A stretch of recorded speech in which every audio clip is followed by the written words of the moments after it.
Campo e Batom, o programa cast da mulher rural brasileira. Eu sou Alessandra Bergman, jornalista, recebo e trago em Campo e Batom convidados e convidadas de todo o país para mostrar, ensinar e aprender contigo, mulher rural. Estamos nas redes sociais, youtube.com/Campo e Batom, Facebook, Instagram.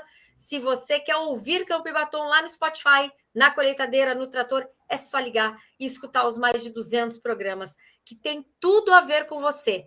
E por falar a ter a ver com você, estamos no Outubro Rosa, trouxemos duas convidadas especiais para desmistificar o que às vezes a gente acha e não acha sobre câncer de mama. Recebo aqui duas filhas de produtores rurais, duas moças que sabem tudo também de meio rural e também entendem do feminino íntimo das mulheres.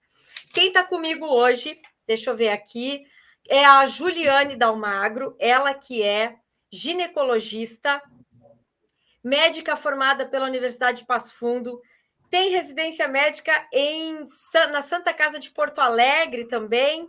Que mais aqui, ó? Deixa eu ver aqui, estou pegando a lauda errada, Juliane, para te apresentar aqui, ó. Agora sim, ó. Ela que é médica formada pela Universidade de Passo Fundo, especialista em ginecologia e obstetrícia, pós-graduada em estética e rejuvenescimento íntimo. Bárbara, essas coisas modernas que facilitam a vida das mulheres. Bem-vinda, Juju, a Campo e Batom. Muito obrigada, é um prazer estar aqui com vocês, mulheres, para falar de saúde feminina neste mês tão especial que é o nosso mês do Outubro Rosa. Muito bom.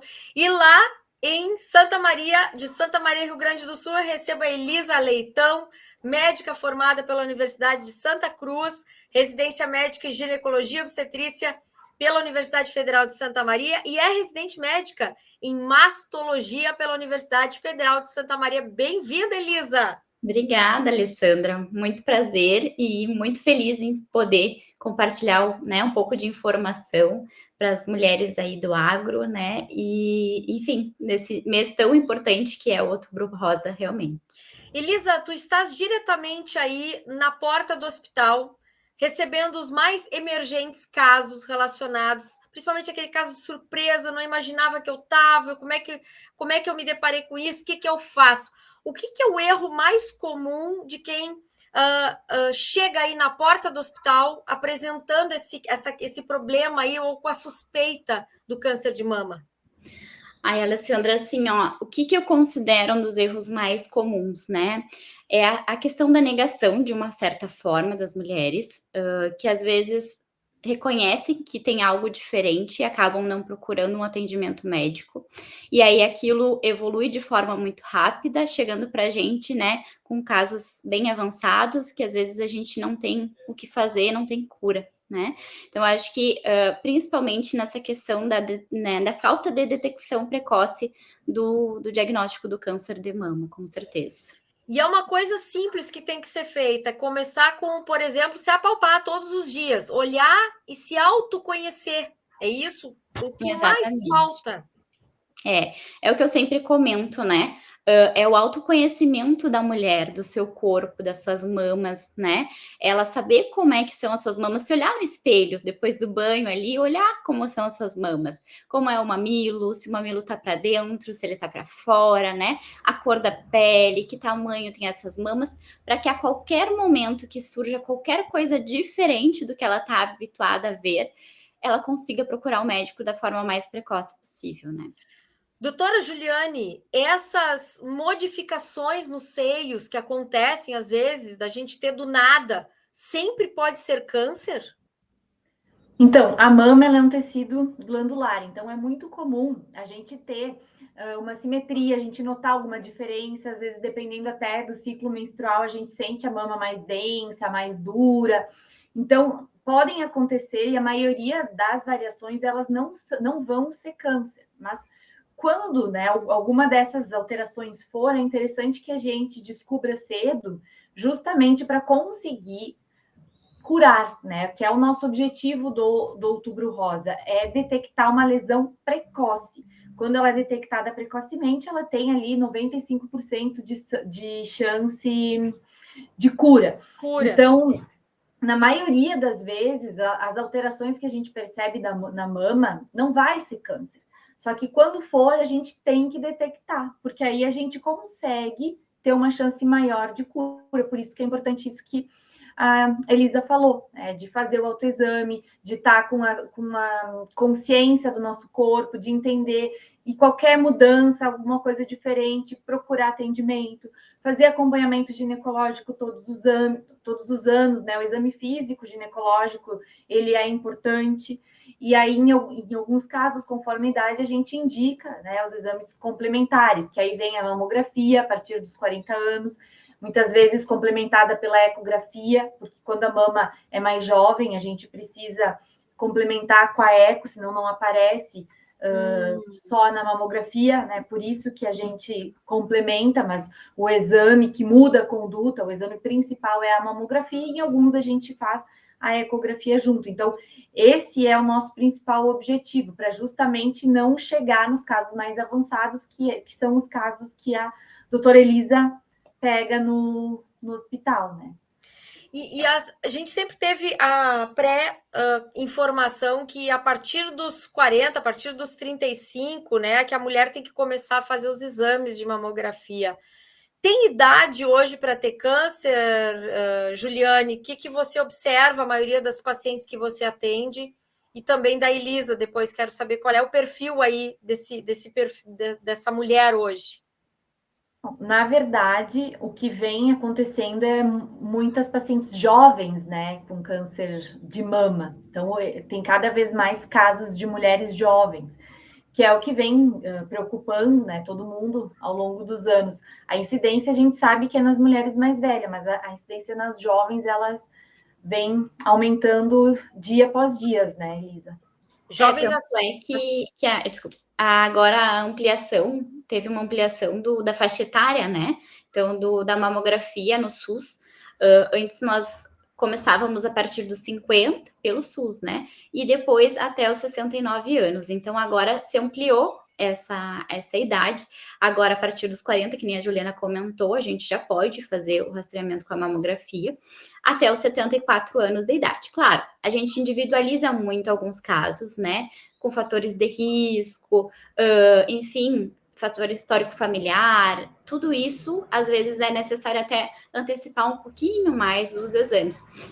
Mas foi um grande presente que tivemos agora no Outubro Rosa, essa ampliação no SUS, visto que algumas outras sociedades já defendiam que a gente deveria começar antes, né? Mas pelo SUS agora a gente tem essa ampliação bem importante. O que está levando? Pois não, Ju, pode falar. Antes disso, a mulher ela vai ser examinada, né? Ela precisa fazer o seu acompanhamento anual com o ginecologista, e aí, dependendo do caso, o médico vai indicar fazer o exame antes, né? Tem casos especiais que vai ser feito um rastreio antes. Em alguns casos vai fazer ressonância magnética, conforme a suspeita daquela mama, por isso que é imprescindível ter um ginecologista de confiança para fazer os acompanhamentos anuais. Doutoras, na experiência de vocês, o que está causando o câncer de mama de forma mais precoce nas mulheres, mais jovens principalmente? Quais são os fatores que estão levando ela a ter o câncer? É hereditário, não é? O que é? Eu acredito, assim, que, né, e a gente vê isso realmente comprovado em muitos estudos, é muito a questão do hábito de vida das mulheres, né? Então, cada vez mais a mulher, enfim, tá mais cansada, com altas demandas, então acaba não fazendo atividade física, obesidade, né? Cigarro, consumo excessivo de álcool. Então, tudo isso tende a somar, né, a outros fatores que às vezes também não são modificáveis, que a gente chama, então, que não são, são fora do que a gente faz, né, no dia a dia. Mas tudo isso somado, eu acredito que sejam os principais fatores associados à questão do aumento de casos nas mulheres mais jovens, com certeza. E a nossa alimentação também, né? Cada vez mais industrializado, cada vez mais conservantes, né? A comida de verdade mesmo, com poucos ingredientes, com pouco conservante. No dia a dia a gente acaba optando por escolhas não tão boas que a longo prazo vem trazendo um impacto não só no câncer de mama, mas em vários outros, né? cânceres em mulheres, né? Pelos hábitos ruins de vida. A questão hereditária, se a minha mãe teve câncer de mama, eu tenho uma forte tendência a ter também essa doença, doutora Juliane? Sim, tem casos que são hereditários e tem casos que não. Então, é bem importante que mulheres que têm história familiar façam os exames genéticos. A gente tem essa possibilidade, né? Então, não quer dizer... A gente tem uma chance maior, mas não quer dizer que vá ter. Então, é importante ter alguém acompanhando, porque a gente tem tecnologia para isso, né? Existem testes genéticos, alguns convênios cobrem, outros vão fazer de forma particular. Às vezes tem alguns casos que são cobertos pelo Sistema Único de Saúde também, e aí vai fazer a estratificação do risco, e dependendo desse risco vai ser tomada alguma conduta mais invasiva para essa mulher ou não. Campo e batom...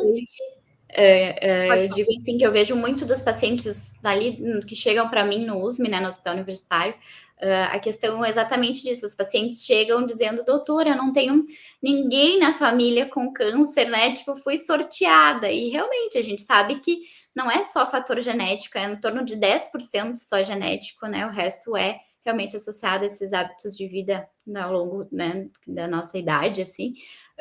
Então, realmente tem que, né, não pode contar só com, eu não tenho ninguém na família, realmente não vou ter. Então, tem que se cuidar. Campo e Batom, o programa Cast da Mulher Rural Brasileira. Quem trabalha na indústria, no comércio e no sistema financeiro, abastecendo veículos ou preparando aquele cafezinho, também faz parte do ciclo do agro. É por isso que o Senar existe, para apoiar o agronegócio com ações de formação profissional às famílias rurais, contribuindo para sustentar toda a cadeia produtiva. Porque quando o agro vai bem, nossa vida anda melhor. Senar RS, força para o agro, é força para movimentar toda a sociedade, nosso apoiador aqui em Campo e Batom. Nós estávamos falando da obesidade como uma influência forte, o álcool também como uma influência forte, que está trazendo essa tendência de o câncer atingir pessoas mais jovens. E quanto à cura, meninas, eu queria saber como é que estão as tendências relacionadas à cura, e também vocês que estão, a Juliane também, eu sei que anda muito por congressos, por né, uma série de locais que se alimenta de informações positivas, né, que podem ajudar as pessoas na medicina. O que hoje tem de novo relacionado à prevenção do câncer de mama, doutora Juliane?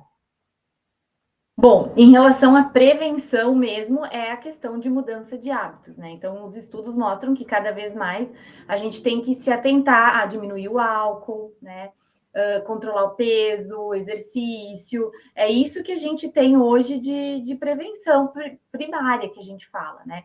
E o diagnóstico precoce para poder fazer o tratamento. Uma coisa que a gente tem que desmistificar é a questão dos hormônios, né? Então, ainda se tem muito medo de fazer reposição hormonal por causa da mama. Mas a gente tem que lembrar que, em relação a isso, a incidência é pequena.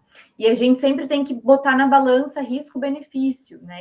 E muitas mulheres têm benefício, sim, de fazer reposição hormonal, né? Por vários outros fatores, né? A gente sabe que o hormônio ele age muito mais aumentando a velocidade de crescimento. Por exemplo, se eu tiver um câncer, ele vai crescer de mama, ele vai crescer mais rápido se eu der o hormônio, mas ele vai surgir porque ele já surgiria, né? Justamente eu já teria ele de qualquer maneira, e não necessariamente só porque eu estou fazendo uma reposição hormonal. Então a gente precisa falar um pouco sobre isso também, porque não são todas as mulheres que vão ter um impacto tão grande assim nisso fazendo reposição hormonal, mas que vão se beneficiar muito em outros fatores. Por isso que nesses casos a gente tem que individualizar muito os casos. E em relação ao tratamento, né, a Isa vai poder falar melhor. Hoje vem se falando muito mais em quimioterapia, né, o adjuvante, né, do que partir para uma cirurgia, porque a gente tem que lembrar que o câncer mesmo é uma doença sistêmica, é do corpo todo. Então, você tem que tratar o corpo todo, e com a cirurgia você trata a mama, né? Então, o que vem se fazendo, né? Antes tinha, tenho uma lesão na mama, eu vou operar. Hoje não, hoje vai para quimioterapia primeiro, né? Depois vai para cirurgia. A Elisa pode falar um pouco mais, que ela trabalha mais no Perfeita hospital. colocação, Juliane, acho que é isso. É uma das coisas principais que a gente sempre comenta e vê muito das pacientes chegarem dizendo, ai, doutora, por que aquela paciente foi para cirurgia e eu tenho que ir para quimioterapia, né? Será que, tipo, o meu câncer é muito mais invasivo, não sei o quê? E não, a gente sabe que hoje o câncer de mama, ele tem vários tipos, né? Ele é dividido em várias classificações. Então, a depender do tipo, do tamanho, né, do estágio que está esse câncer, realmente a gente vai ter mais benefício, às vezes, indo para uma cirurgia inicialmente, e para outros casos a gente se beneficia muito com a questão da quimioterapia antes de uma cirurgia. Geralmente a cirurgia sempre vai ser necessária, né, porque a gente precisa retirar aquele câncer dali da mama. Mas a quimioterapia hoje em dia é algo que nos auxilia muito na questão de diminuição de tumor, para que a cirurgia não seja tão grande, né? E para a questão também de diminuir o avanço do câncer pelo corpo todo, né? E diminuir a chance de ele se espalhar para outros órgãos que também nós temos. Então, realmente, cada dia mais a gente tem avanços de medicações, enfim, de coisas bem interessantes para nos auxiliar nesse tratamento. Câncer de mama é igual para todas as mulheres ou ele tem tipos diferentes? Não, exatamente como eu comentei. Nós temos vários subtipos diferentes, né? A gente tem cânceres que respondem a hormônios, que nem a Juliane comentou, né? Tem outros que não respondem tanto a hormônios. Então, tudo isso nos guia, né? Saber qual é esse tipo. Eu sempre falo que o câncer tem nome e sobrenome, assim. Então, a gente precisa saber exatamente qual é, né? E tudo isso a gente faz. Quando a gente faz um diagnóstico do câncer, a gente consegue saber qual é o tipo e o subtipo, né? Para que então a gente consiga, né, delinear o melhor tratamento para essa paciente. E essa paciente que vai passar por um tratamento de câncer de mama, ela tem vida e tem vida de qualidade, né? Depois do câncer, ela consegue se curar, ela consegue viver a sua vida. Então, tem vida no pós, né? Algumas não vão poder usar hormônio, mas a gente tem outras estratégias para elas viverem com qualidade de vida. E isso também é importante, né? Que você está passando por um tratamento, você vai fazer o seu tratamento, mas você tem vida depois dele. Hoje a gente tem tecnologia e que bom, cada vez mais coisas para isso, para a gente viver, não só prolongar a nossa vida, mas ter qualidade, né? Isso eu ia perguntar para vocês, das pacientes que vocês costumam atender, a maioria delas volta a ter vida normal, elas têm toda aquela questão do tratamento, a introspecção do tratamento, mas qual é hoje, dentro de uma perspectiva que o Brasil oferece, mesmo tendo mudado a estimativa de idade, né, que está atingindo o câncer, quais são as chances hoje que uma mulher tem de conseguir reverter a situação? A gente sabe que a detecção precoce do câncer, então pegar ele na forma mais inicial, nós temos 95% de chance de cura dessas pacientes, né? Então, realmente é algo bem significativo. Bacana. E no consultório, doutora Juliane, como é que funciona também? É assim?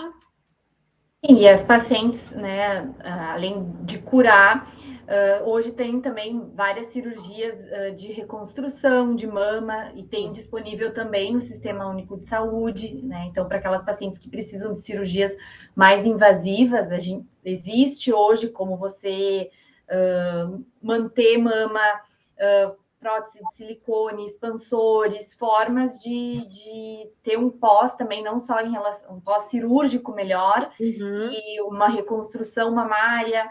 E a gente sabe que muitas mulheres com câncer de mama acabam usando algumas medicações que causam alguns sintomas. A gente consegue ajudar a reverter esses sintomas, principalmente mulheres em uso de tamoxifeno, por exemplo, que é uma droga bem comum, que causa ressecamento vaginal. Então, hoje a gente tem outros tratamentos também não hormonais que a gente consegue ajudar essa mulher para ela manter a sua vida, a sua relação sexual, seu casamento, enfim, vai engravidar, às vezes paciente jovem vai engravidar depois, vai congelar óvulos para manter a fertilidade antes de uma quimioterapia, enfim, tem várias possibilidades para isso, não só no privado, mas o SUS também cada vez mais está incorporando algumas estratégias para isso.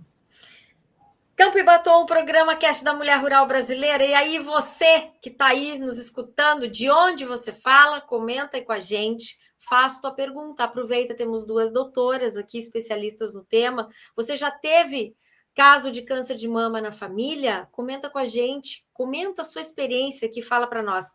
Senar, a força para o agro é força para movimentar toda a sociedade, nosso apoiador. E por falar em interferência, aqui tem 2 perguntas já. Sobre anticoncepcional.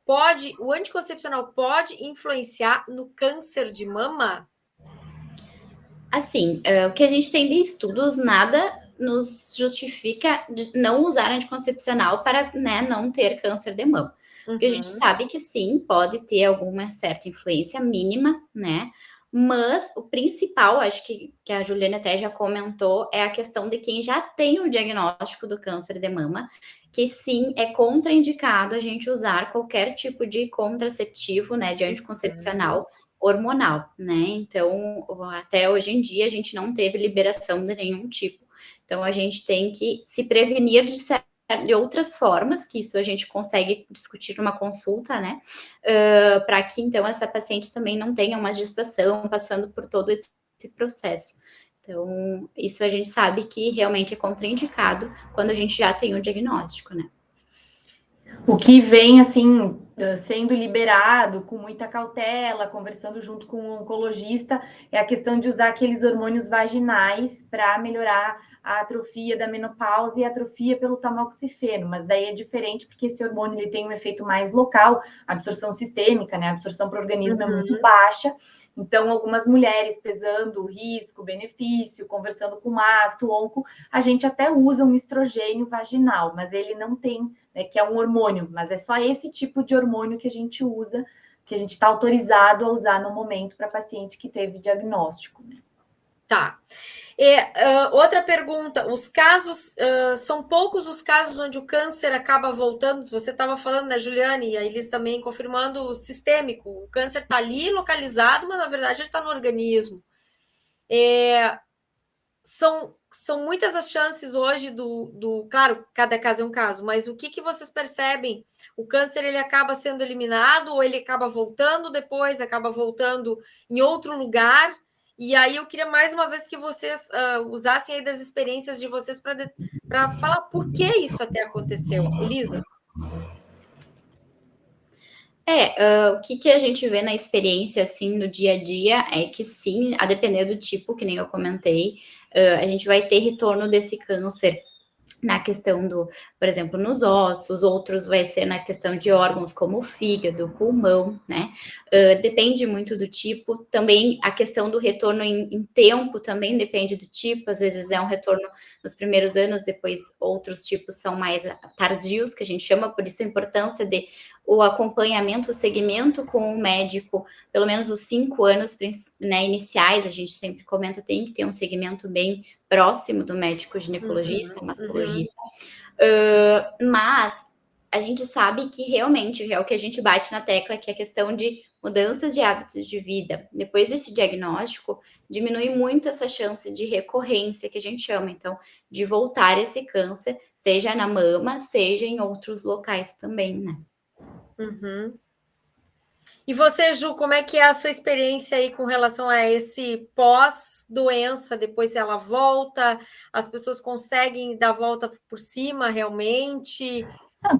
Assim, existe uma estatística de recidiva, né? Infelizmente, como para outras doenças. Então, vai ter ali uma porcentagem de pacientes que vai recidivar, só que isso está muito relacionado com o tamanho do tumor, momento de diagnóstico, qual é a agressividade do tumor. A gente sabe que pacientes mais jovens têm mais chance de recidivar, porque elas têm mais tempo de vida, só que são muitos fatores associados que vão levar ao câncer voltar ou não voltar. Tem alguns casos que vai ser indicado fazer mastectomia bilateral, por exemplo, para justamente diminuir a incidência, né, a mudança dos hábitos, como a doutora Elisa falou, e aí a gente consegue diminuir essa estatística, né? Todo mundo com certeza conhece alguém que teve um diagnóstico e não ficou bem, e conhece várias pessoas que tiveram um diagnóstico, curaram e hoje tem aí uma vida normal, né? Então, isso depende muito de vários fatores, mas o que a gente sabe é que a maioria se cura e fica bem quando o diagnóstico é precoce. Doutora Elisa, nós estávamos nos bastidores falando sobre mito e tal, e uma coisa, uma informação que existe hoje, que permeia até as redes sociais, é que o próprio exame do câncer de mama causa câncer, mas a própria mamografia. Infelizmente, é o que eu comento, né? A rede social, ela é ótima para algumas coisas, mas para outras, às vezes, vem para trazer umas fake news que realmente nos trazem problemas, né? Então, exatamente, a mamografia, ela é um exame que traz uma radiação, porém é uma radiação pequena, né? Não a ponto de causar câncer. Então, não tem nada que nos diga que a mamografia cause câncer. Ela realmente traz benefício na questão de detectar o câncer da forma mais precoce possível. Então, é mito mesmo que ela cause câncer nas pacientes. Então, tem que fazer mamografia, não tenham medo, né?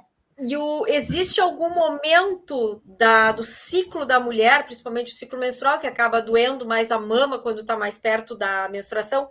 Existe algum momento ideal para fazer o exame de mama? Porque dói, né? As mulheres reclamam que dói. Exatamente. É uma das coisas que eu noto, assim, no meu dia a dia, que as pacientes têm muito receio de fazer a mamografia, tanto por mitos como esse que a gente comentou do causar câncer, mas também pelo medo de dor, né, de sentir dor, porque realmente tem pacientes que têm uma sensibilidade maior, que nem tu comentaste, a questão do ciclo menstrual, mas no período pré-menstrual ali a gente pode ter um pouco mais de sensibilidade na mama, então a paciente pode vir a sentir um pouco mais de dor durante o exame, mas o que eu sempre comento pensa que é uma vez por ano, né? Às vezes a gente até espaça um pouquinho mais, mas que é algo muito importante. Então, né, tem que realmente pensar nesse benefício. Quando eu vou fazer o meu exame, eu começo a cantar naquela hora. Eu canto uma música boa, uma música alegre, aí assim a mulher fica me olhando, tá, tudo bem, é meu jeito, tá? E eu tenho que fazer, né? Tem que dar um jeito, né? As mulheres sempre dão um jeito, né? Fazer o quê, né? É isso aí. Risco-benefício, né? Tem que botar Juliane, na balança. Não tem por que não fazer. não, por favor, né? É isso aí. A gente tem dores piores na vida, né? Tem Exato. muitas dores piores. Ju, quais são os outros pontos aí que tu enxergas como grande mito também nessa parte de mama, nessa parte de intimidade feminina, vamos falar assim, que está muito escrachado, assim, que não tem nada a ver com o que está sendo pintado? Eu acho que o principal é esse, que é a mamografia dá câncer, e não dá, né? Eu acho que às vezes as pessoas se preocupam muito com os fatores. Minha tia teve, né? Ah, sim. Minha avó teve. Não, é mais mãe, irmã, e os fatores mutáveis que a gente fala, eles têm bem mais impacto muitas vezes, né? Obesidade, por exemplo, a gente vê aí o uso do álcool pelas mulheres. Então, são fatores que a gente às vezes negligencia, que eles são muito mais importantes, porque a gente consegue mudar eles, né? Do que o fator genético, por exemplo, que aí vai ser para algumas mulheres especificamente, porque aí muda totalmente o rastreio, mas para mulher assim comum, que não tem história familiar, né, se atentar mais nos hábitos. A questão de reposição hormonal na menopausa, que tem muito medo de fazer por causa do câncer, e isso a gente precisa desmistificar. Eu acho que seriam esses 3 pontos, assim, os mitos mais comuns. Mais comuns, né? Tá gostando do programa? Compartilha com quem precisa ouvir as informações que estão aqui hoje. E você aproveita para fazer tua pergunta. Se a gente não responder agora, vai fazer depois para as doutoras, elas vão te responder. Gente, para encerrar o nosso programa, que a gente está aqui, a gente tem um combinado bem certo aqui com a nossa audiência, 30 minutinhos. Meninas, eu queria que vocês dessem assim, aquele recado final né, para aquele perfil de mulher que vocês costumam atender, né? Seja aquela mulher que é menos precavida, mais desleixada com a coisa, ou que não está fazendo o exame todo ano, tem que fazer, ou qual é o recado para tirar o medo? O que é a intuição de vocês falarem? Bom, acho que o que eu sempre comento que é essencial é que hoje em dia a gente se perde a tantas demandas do nosso dia a dia, né? É muito fácil se perder. Às vezes a gente acha, eu fiz o ano passado o meu exame e faz 3, 4 anos que a gente fez. Então, sempre coloca uma data, eu sempre falo assim, faz no dia do teu aniversário, lembra que não vai esquecer que tu fez, né? Então, assim, valoriza a tua saúde, né? Cuida da tua saúde, não deixa se perder, porque realmente faz muita diferença a detecção precoce do câncer de mama. Então, realmente é algo que a gente precisa sempre lembrar e estar atenta, né, a sinais, sintomas, enfim, é o principal, com certeza. Ju, recado aí final para os nossos ouvintes. O meu recado é justamente isso também, da gente olhar mais para a gente organizar os nossos hábitos, né? A gente fala tanto em viver até os 90 anos, né? Longevidade está aí, mas como a gente quer viver, né? Para a gente viver bem, a gente precisa corrigir os nossos hábitos diários, né? Dia após dia, um pouquinho por dia. Então, né, às vezes na correria, filho, trabalho, né? A coisa se perde, né? E não dá. A gente primeiro, né, são os nossos hábitos de dia a dia, do nosso autocuidado, de dormir bem, de beber água, né, de se alimentar adequadamente, de conciliar um exercício físico, porque isso é o básico para não só o câncer de mama, né? E a gente, mulher, a gente tem muito impacto disso na nossa vida, não só na mama, mas de outras coisas, né? Então a gente precisa se priorizar, né? Tá com isso alinhado com o nosso cuidado com a gente todos os dias. Para a gente cuidar dos outros, a gente precisa estar bem primeiro. Sim, e a mulher tem esse costume, a gente acaba cuidando dos outros, cuidando do marido, dos filhos, depois em quinto, quarto lugar a gente coloca, nos colocamos nós mesmas, né? E tá no momento, o mundo está pedindo que a gente olhe primeiro para nós. E é essa a proposta. E o Outubro Rosa vem de uma forma suave, nos mostrar o quanto a gente pode se cuidar, o quanto a gente pode se alertar e fazer isso por nós. Não para dizer, quero ficar doente, não, mas se prevenir, e não só na mama, mas, enfim, em todos os outros aspectos que podem nos trazer uma qualidade de vida melhor, né, gente? Então, o nosso recado, Elisa, né, de Campo e Batom estamos plantando a nossa saúde? Exatamente, todos os é dias. isso aí. Uhum. Boa, Ju! O pensamento, né, a reflexão. Estamos plantando. Muito bem, meninas. E aí, vocês, o que estão plantando em relação à saúde de vocês?